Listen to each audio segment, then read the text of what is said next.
more measures were announced to contain the havoc visited upon us by the COVID-19 pandemic. Given this trajectory and the fact that this crisis requires, unfortunately, a long-term strategy, we took time to reflect on what must be done. If we lift the cessation of movement ban, how will this help each and every one of us fight the pandemic? And indeed, if we do not, how does this ban continue to affect our economy, especially our micro-business enterprises and those who derive their livelihoods from them? So, fellow Kenyans, to answer these questions, we turn to our brain trust, our experts, some of whom are standing behind us, a team made up of the finest doctors and research scientists, as well as public practitioners, and we turn to them for counsel. And it must be admitted that opinion was divided on how we are to advance against this virus. Some, myself included, wanted us to open up now. That was and is still my desire. I know we all want to open up at the earliest opportunity and get our economy going. Me more so, as Kenya, as you all know, was recently ranked the third largest economy in sub-Saharan Africa. But others held a contrary position, and they were borrowing from history, scientific modeling, and also current experiences the world over to argue against mass reopening at this stage. Therefore, with these two viewpoints on the table, we must accept that we're not dealing with a right and a wrong opinion. We are caught in between two rights. Those who want to open are right, and those opposed to opening are also right. And this clash of two rights placed us on the horns of dilemma. In the absence of scientific consensus amongst experts in the medical, research, and public sectors, I asked for some scenarios. I wanted to know the worst-case scenario and the best options that are available to us in order to contain the disease without affecting the economy irreversibly. I wanted these scenarios built around raw facts, because we have decided as a country to combat this pandemic in an open and transparent manner. Fellow Kenyans, we must speak truth to each other. Had we not taken the stringent measures that we did in March of 2020, the rate of infections in Kenya would have peaked to 800,000 people by July 30th of this year. And if, as we have seen is the case, that one infected person has the potential to infect two people, this number would have hit 2.4 million people in 21 days. By the end of August this year, had we not taken the actions that we have taken, approximately 75,000 Kenyans would have lost their lives from this virus. But because we took interventions early, we have recorded only 2,600 infections with 83 deaths. So therefore, fellow Kenyans, if this is the worst case scenario, we wanted to know what the other scenarios look like. So if today we put in place all the necessary interventions and relax these by only 20%, what would this look like? According to the experts behind me here, relaxing interventions by 20% would lead to 200,000 infections and 30,000 deaths by December of 2020. Further, if we relax the interventions by 40%, the infections will peak in November with 300,000 infections and 40,000 deaths. If we were to go even further and relax them by 60%, the pandemic will peak in October with 450,000 infections and 45,000 deaths. Although these projections are generated by a model, our experts have shown us hard evidence suggesting that countries which opened up without proper protocols also experienced serious waves or secondary waves of infections. Spike of infections were, for instance, experienced when religious gatherings were allowed in South Korea, Pakistan, and Malaysia. So if this is our new reality, and we face the dilemma of easing restrictions or continuing with them, the question then is, what must we do as a country? What is our irreducible minimum for reopening the country? What is the threshold below which we cannot go? Once again, according to the professionals with us here, the irreducible minimum for lifting restrictions has three thresholds. One, to open up, the infections must be contained and the number of infections and deaths must be headed downwards. This is currently not the case in our country. Two, our healthcare system must be prepared sufficiently to take on a surge in infections. It must not be overwhelmed at any one point during this pandemic. Access to testing, isolation, and quarantine must be a bare minimum in our health facilities. This is not currently the case. Three, the capacity for surveillance and contact tracing must also be fully in place across the country. So the question then we must all ponder together, fellow Kenyans, is whether we have met this threshold or these three thresholds in order to lift the restrictions. Have the cases, as I have said, of infections taken a downward turn, for instance? The answer is definitely no. We are seeing an increase. Have we met the second minimum of prepared health systems with isolation? Again, as I said, the answer is no. And I just give two examples.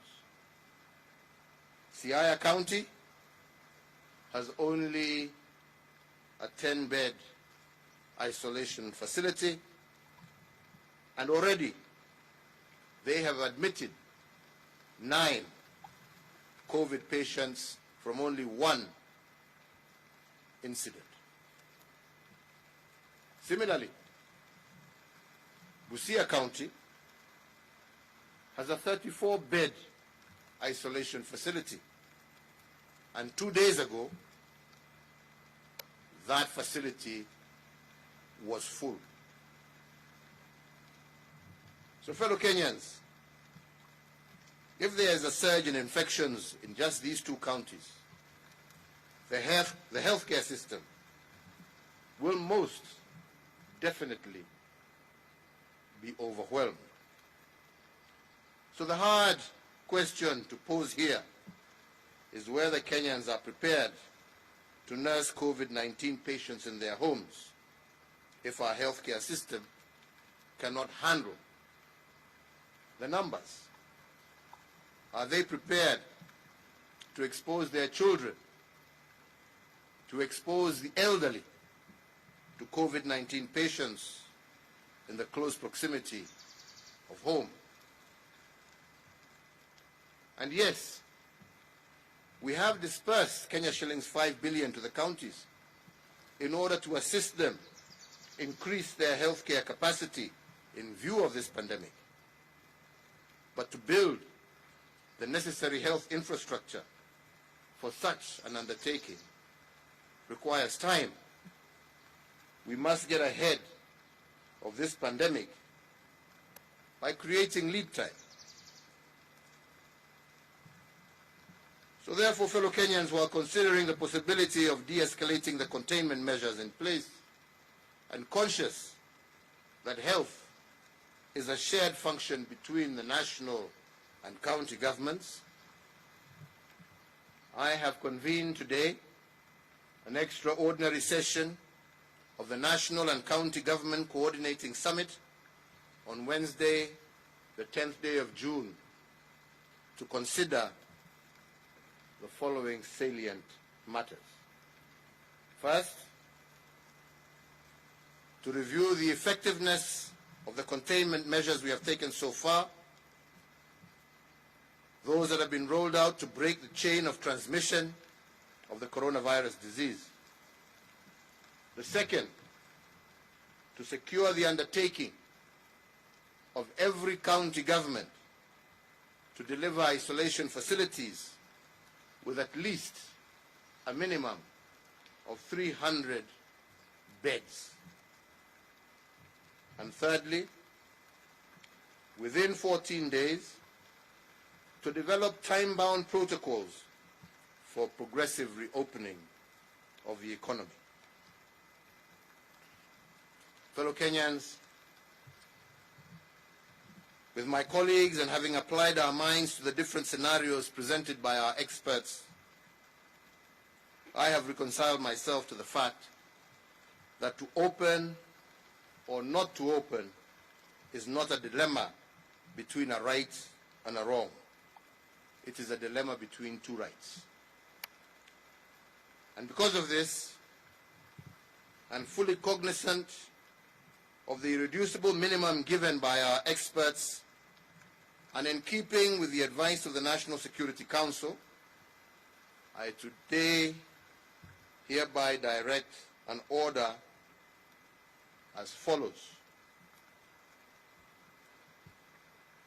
That the cessation of movement into and out of Eastleigh area of Nairobi and the specific limitations in force with respect to the Old Town area of Mombasa that is currently in force shall lapse at 4 a.m.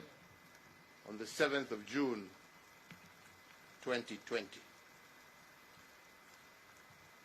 That in view of the successful containment of the disease in the counties of Kilifi and Kwale, the cessation of movement into and out of the 2 counties that is currently in force shall also lapse at 4 a.m. on the 7th of June 2020. 3, that following stakeholders' consultations in the education sector, the Ministry of Education, jointly with the Ministry of Health, issue and publicize guidelines on a gradual and progressive return to normalcy in the education sector by the 3rd term, that is, from the 1st of September 2020. Further, that the Ministry of Education shall announce the new school calendar by the middle of August. As you are aware, on Madaraka Day, I did direct that the Ministry of Interior, the Ministry of Health, hold consultations with interfaith and religious organizations. So today, we state that following these consultations, within 7 days of today,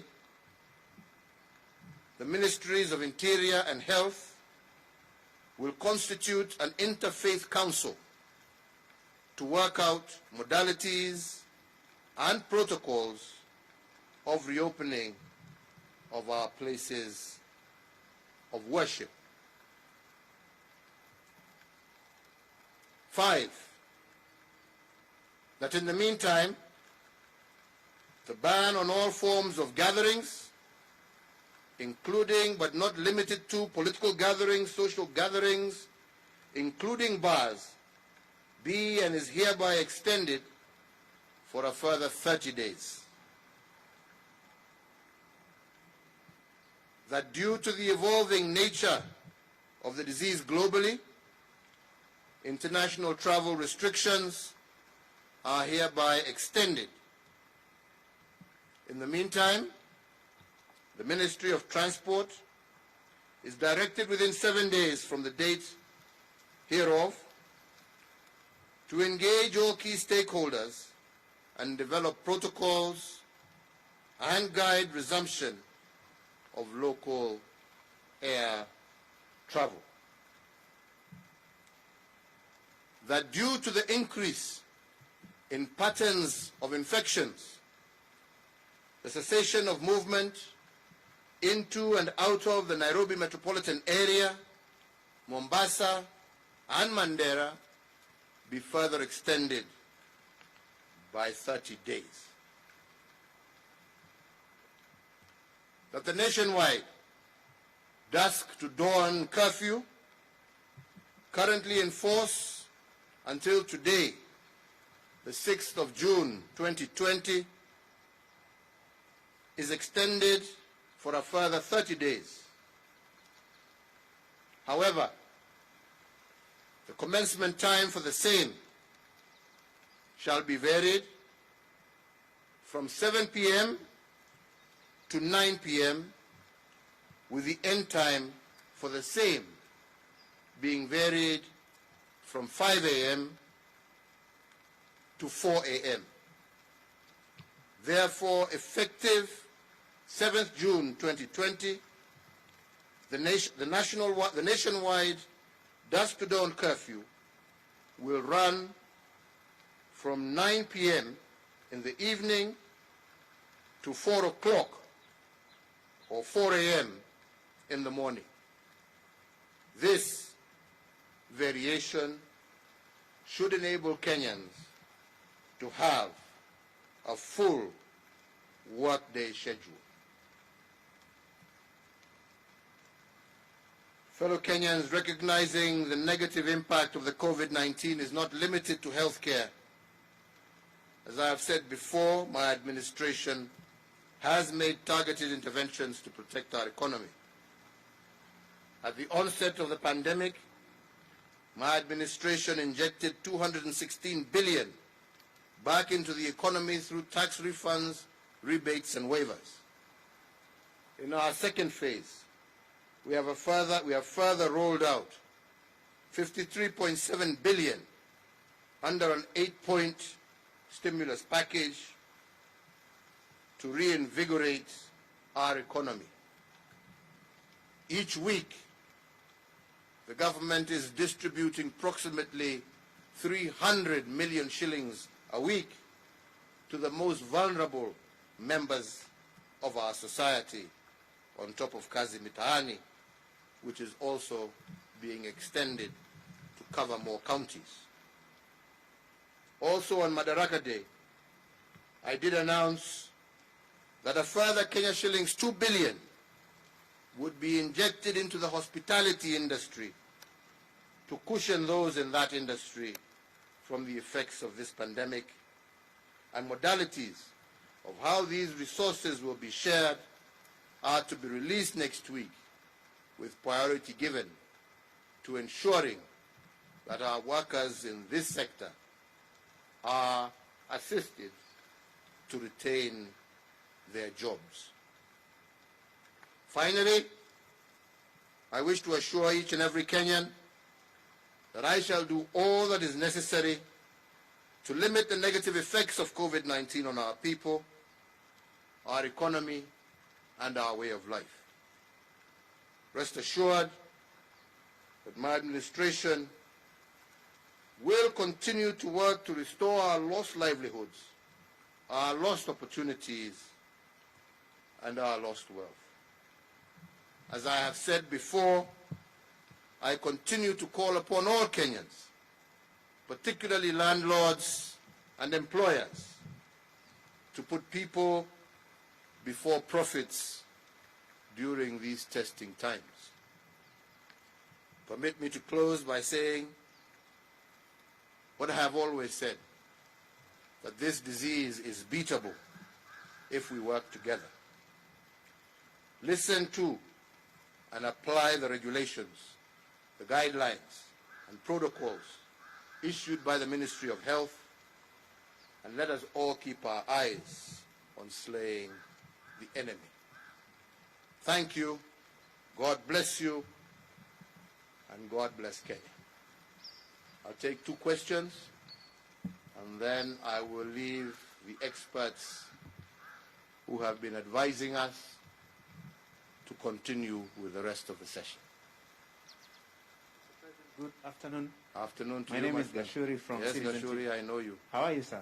I'm well, and you? Very well. Good. I'm sure you've seen the expectations, many of them from Kenyans who are hoping that you will do something to release them.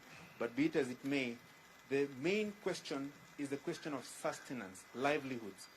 People are complaining, people are lamenting that they are no longer able to sustain themselves. Is there a possibility of expanding the list of beneficiaries from the money that is being given every week to cover even those who are not initially listed among the most vulnerable, because there seems to be an enlarging group of people in dire need to sustain their livelihoods? Thank you. Like I said, in full recognition of what you have said, Gashuri, this is why we have been releasing, like I'm saying, approximately 300 million shillings. And this is over and above the 10 billion that we release every year. No, the 30 billion, sorry, that we release every year to the most vulnerable in our society. And I do agree with you that there are some sectors, especially the hospitality sectors, the hotels, the small restaurants, the bars, and so on and so forth, that have been closed, and a number of people in those areas have also been affected. That is why on Madaraka Day, we said that we are expanding that program by a further 2 billion shillings in order to be able to capture those people in those sectors, and to also ensure that we are cushioning them during this difficult time as we work towards reopening. But ultimately, we have no choice. We will do what we can to continue to support livelihoods. We recognize that that's where the challenge is. And we will do what we can to support all our citizens, especially those most affected. And we will continue to do that. So I want to assure you that we have that in mind, and we are taking action on it. And as I've said, the Joint Ministerial Committee that was put together to make consultations with those in those most seriously affected industries will, within a week, come out with the guidelines of how those resources shall be released. And like I'm saying, this will go specifically towards ensuring that these establishments are able to keep their workers on payroll while we go through this difficult time. Secondly, as we have also said, the reason for expanding the curfew time is to ensure that we now have Kenyans who are able to go to work and have a full day's work and still have adequate time to go home.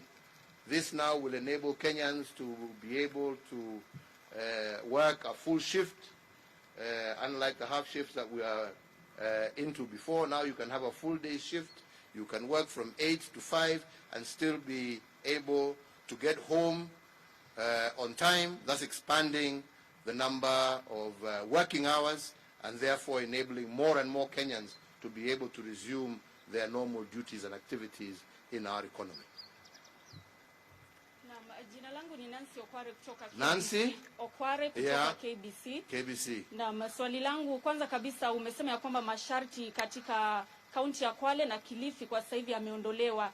Je, kama serikali mnahisi kwamba mmefanya vya kutosha ili kuhakikisha kwamba hao watu wanapotoka na kuenda katika kaunti nyingine wamepimwa, ili kuhakikisha kwamba pengine kuna mmoja hakuwa amepimwa, lakini unasema ya kwamba Kilifi mmeweza kumaliza ugonjwa ule pale na watu wote hawajapimwa? Hatujasema ugonjwa umeisha. Yaani mmeweza, lakini tumesema ya kwamba katika kaunti za Kilifi na Kwale ugonjwa umeanza kupungua. Na kwa sababu umeanza kupungua, tumesema tunaweza sasa kufungua. Lakini vile nimesema, nimeita mkutano wa baraza la magavana wa taifa letu, gavana wote 47, all 47 governors. Nimeita huo mkutano on Wednesday kwa sababu mambo ya afya na vile tutatembea na vile tutaruhusu watu kutembea county to county, lazima magavana wawe on board. Lazima waweke mikakati, kila governor kwa county yake, ile itatumiwa wakati watu wanatembea. Watapima temperature namna gani, watajua wagonjwa ni wagapi. This is why tunataka kufanya hiyo program pamoja na wao, ndio tusaidiane, kwa sababu haja yetu ni kuhakikisha ya kwamba hatutoi ugonjwa kaunti moja kuupeleka kaunti nyingine. Na ndipo unasikia tukisema kama ni hapa kwetu Nairobi, sasa pale tuko hapa ugonjwa unaenda juu. Tukiufungua hapa, na hakuna nchi ambaye imefungua wakati ugonjwa unapanda. Na kwa kaunti yetu ya Nairobi sasa ugonjwa unapanda. Katika my states mbali sasa tunaona increased number of cases. Na ndipo tunasema Nairobi sio kama Kwale na Kilifi. Kwale na Kilifi ugonjwa umeanza kushuka. Hapa Nairobi unapanda. Na ndipo unaona tumefungua kule ambapo ugonjwa umeanza kuteremuka, na tumebakisha cessation kwa pahali ambapo ugonjwa bado unaendelea kwenda juu, kwa sababu hatutaki kueneza huu ugonjwa kwa kaunti zile zingine. Umesikia hapo nikisema hapo awali, tukifungua kabisa vile wengine labda wangependa tufanye. Kulikuwa tu kesi moja ambaye ilitoka hapa Nairobi ikaenda mpaka Siaya. Hiyo kesi moja imesababisha watu wengine 8 wapate ugonjwa. County ya Siaya wako na vitanda ya isolation 10 peke yake. Sasa jameni, tukifungua hivyo wengine wanataka tufanye, ugonjwa uendelee kuzidi Migori na Siaya, na hawana vitanda vya kutosha. Si hiyo ni kulazimisha wale ambao wako na ugonjwa sasa warudi manyumbani kwao. Wakirudi manyumbani kwao, hawa ni wazee wetu, wa mama wetu na watoto wetu ambao pia wataambukizwa na hizo virusi. Na ndipo tumesema tunataka huu mkutano wa Wednesday, kwa sababu tayari tumeallocate bilioni 5 kwa kaunti zetu.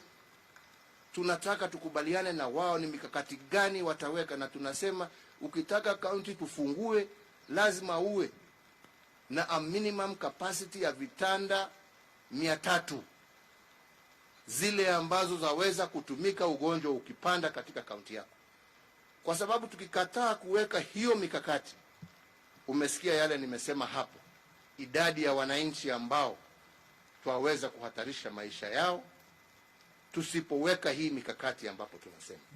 Nimesema sana, haja yetu sio kuumiza Wakenya. Mimi mwenyewe nilikuwa nadhania ya kwamba tutafungua hata zaidi ya yale ambaye tumefanya hapa leo, lakini ni mjinga ambaye hasikizi kutoka wataalamu wake. Wataalamu wetu wametuambia kufungua ni makosa. Wataalamu wetu wametuambia kufungua ni kuhatarisha maisha ya Wakenya. Wametuambia ya kwamba kufungua tukifikiria tuwasaidia uchumi, mwishowe ni uchumi tutakuwa tunaharibu. Wacha jameni, tusaidiane vile nimesema, vile Francis amesema hapa, tuone ni kwa njia gani tutaweza kusaidia wale ambao wameumia zaidi. Wale ambao wanaendelea kazi tutawazingatia kwa njia gani?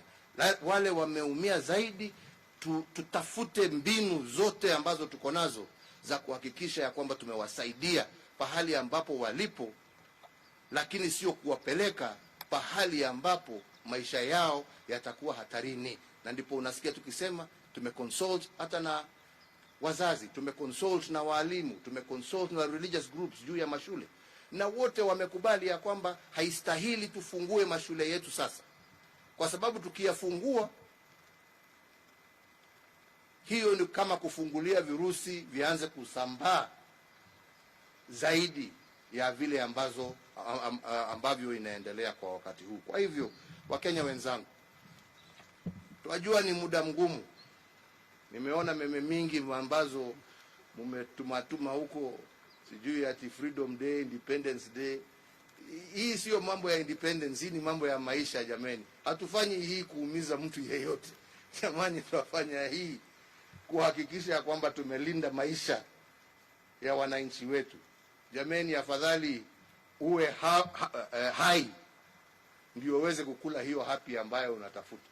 Lakini ukiishia hiyo happy ulikula siku moja, iwe ndio itakupeleka kwa kaburi, sioni haja. Wenzangu, tutulie, nafasi bado itakuja. Mungu awabariki, Mungu awalinde.